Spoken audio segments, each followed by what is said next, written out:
leaving Wolf Island to catch the ferry across to United States. You couldn't ask for a more picturesque place to depart from. But unfortunately, only when I got there I discovered the ferry had broken down. And initially I thought I'd hang out and wait for it to be repaired, but after about 4 hours found out that the ferry was going to be broken down for a couple of days. So no chance of riding back again, because it would have taken me a couple of days to find a bridge and ride back. So the skipper kindly offered to take me across in his tiny little punt.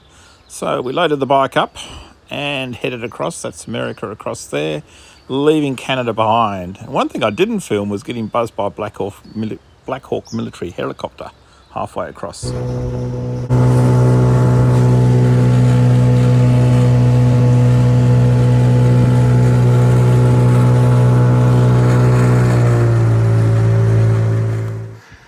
Running into USA, miles per hour, and very insignificant lighthouses. Steep hill. 6 p.m. and I'm still riding because the ferry across in the States broke down, and then there was a bit of a hiccup with customs because I came across in a dinghy. So I think I've still got another hour and a half, 7:30 before I get to my accommodation. I've booked a motel because there's storms forecast tonight. Not too bad. Got a big shoulder to ride on. Quite a few bugs, but that's okay. We'll get there. Long day. Long day.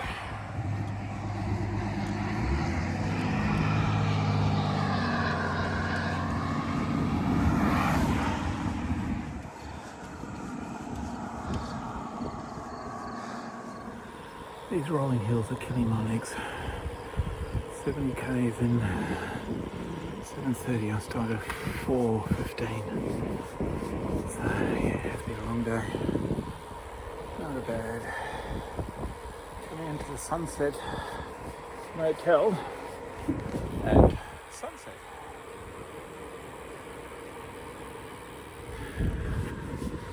Legs are just starting to cramp up, but those knees, yow. I think I've got half a kilometre to go. Let's do it. Half a kilometre. This is an excellent holiday home area.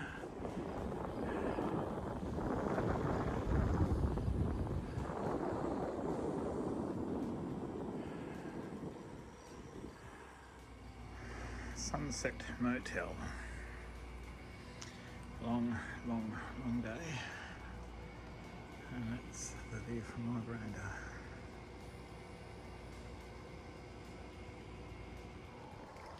What a beautiful morning to wake up to.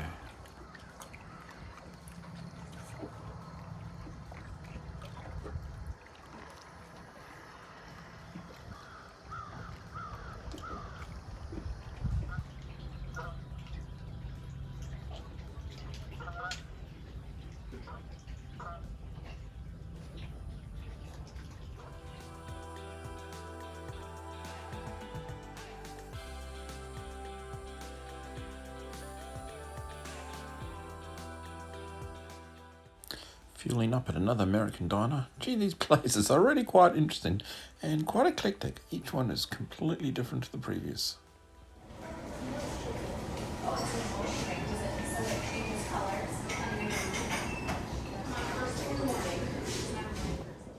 Beautiful rolling hills in this American farmland, upstate New York. Nothing like going past a piggery uphill when you're mouth breathing. Oh, it's an emotional roller coaster. Yesterday was a wonderful smell of silage. Today it's that awful piggery smell through my mouth.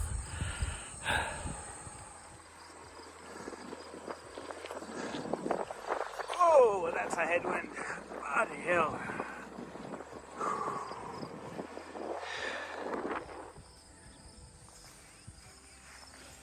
I always think a cemetery is a great insight into a local community, its history, past and present.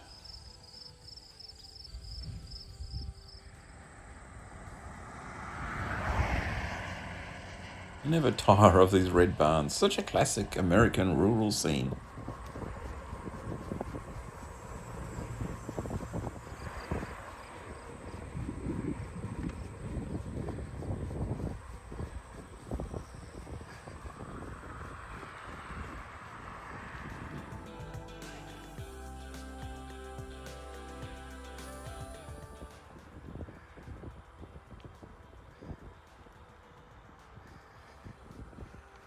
So I'm slowly making my way to my next warm showers host in the series called Richland. Aptly named because it really is rich farming country here.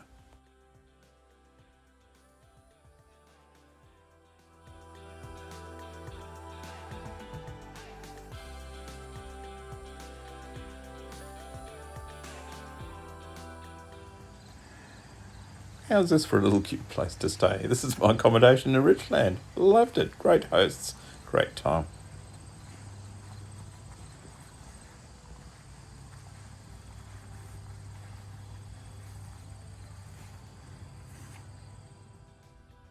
During the day, I retreated to the cool of the veranda to edit a little bit of video.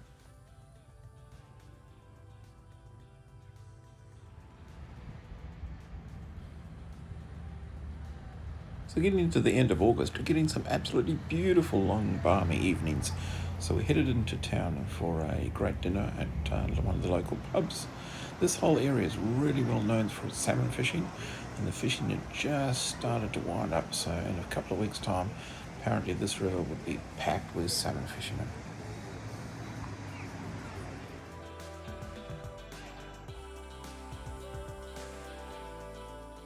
Not every warm shower host has a Monet hanging in their dining room.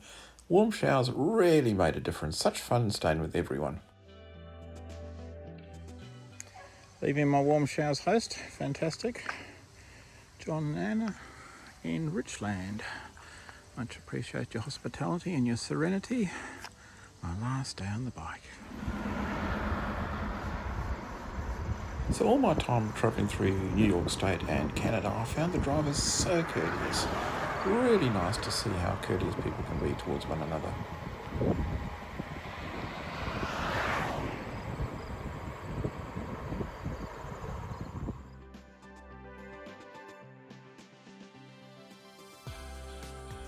This is an Amish farm.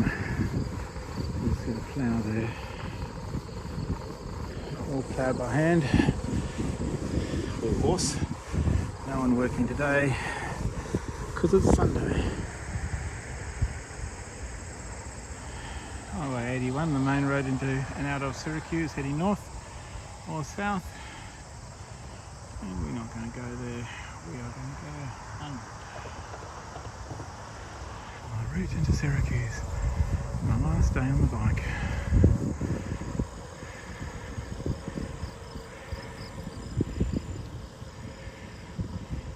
I'm riding to Syracuse thinking everything's going well, only 50 k's to go, and I see the sign.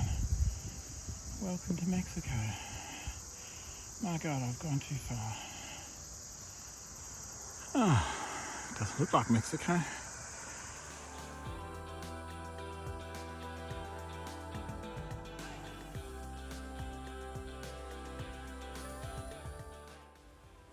So riding through Amish country, no horses on the road today because it's Sunday, church day for the Amish. Day 2 in the United States, and I'm already missing the Tim Hortons donuts. My last day on the bike, and I was expecting a tailwind, downhill, trumpets blowing, and what I've got is a headwind and these rolling hills, which require a reasonable amount of effort. Coming into Syracuse, up and down, up and down. Ah, there's nothing like pulling into a diner with this wonderful air conditioning when you've been on a hot bike. I found the scrambled eggs sat really well with me when I'm riding. There's no shoulder at all here, but people have been really considerate. Pretty hot. On this hot day, 32 degrees. Jesus, roads gets rough. Look her up there. The parts about riding in the city that are not fun. So my GPS has taken me to this slightly abandoned, almost completely abandoned shopping centre in Syracuse, and I'm supposed to ride through it. Let's follow the GPS. It hasn't been wrong very often, so here we go.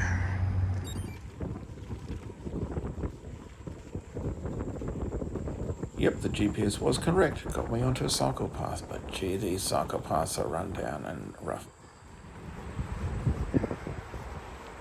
Oops.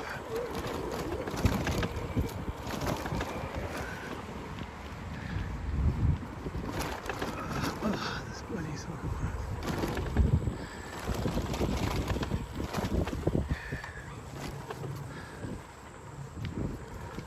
So this was my last day on the bicycle. 8 weeks cycling through United States, Canada and back into the United States, and I was really trying to take it all in. It was quite emotional. So it was sort of anticlimactic, but wow, what an adventure I had. Still a bit of a ride down to New York City on the train.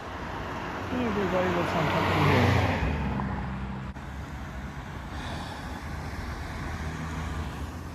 This is how my ride in the USA comes to an end. Following down Kilpatrick Street in Syracuse to Warm Showers Host. Catch the train to New York City, box the bike up and fly home. Oh, needless on top of a hill.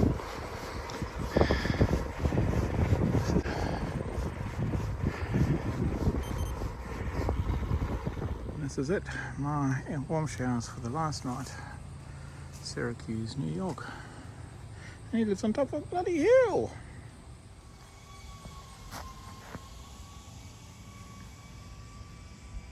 So an early start the next morning for a short ride down to the AMTRAC station.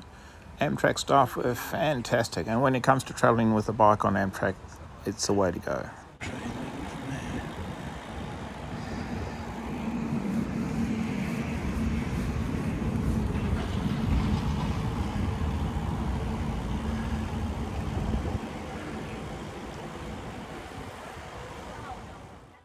Yeah, the AMTRAC staff were absolutely fantastic, so helpful, really nice. So you hang your bicycle, you've got to book a spot beforehand, and they let me leave the wheel on, which was great, even though the bike hung out a little bit. So I had about 5-hour ride down to New York City, passing a lot of the country I'd ridden past several months beforehand on my way up. So it was a real nice way to take in the whole trip, and the train puts you right in the middle of the city, which is a bit of a shock to the system when you get off there, and a bit of a challenge getting up onto ground level with the bicycle.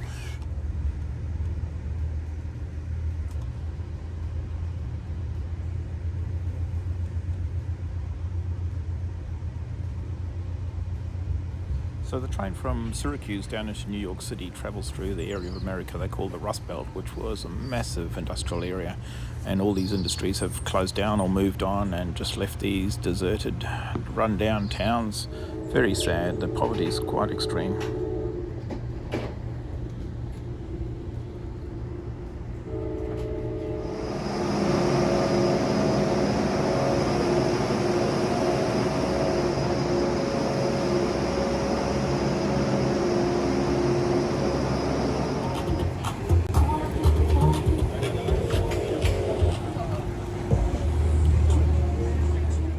Made it to New York City. This is my digs for the night. My last day in the United States was another hot August New York morning. I ride to Priority Cycles, get the bike boxed up, catch an Uber to JFK Airport and join the queues to catch my plane back. What turned out to be a hell of a long 42 hours day of travel. And I caught COVID on the plane on the way home. Bugger. Anyway, had a great time. If you've got any thoughts about doing something like this, just do it. It really works out well. There's some ups and downs, but you'll love it. Enjoy.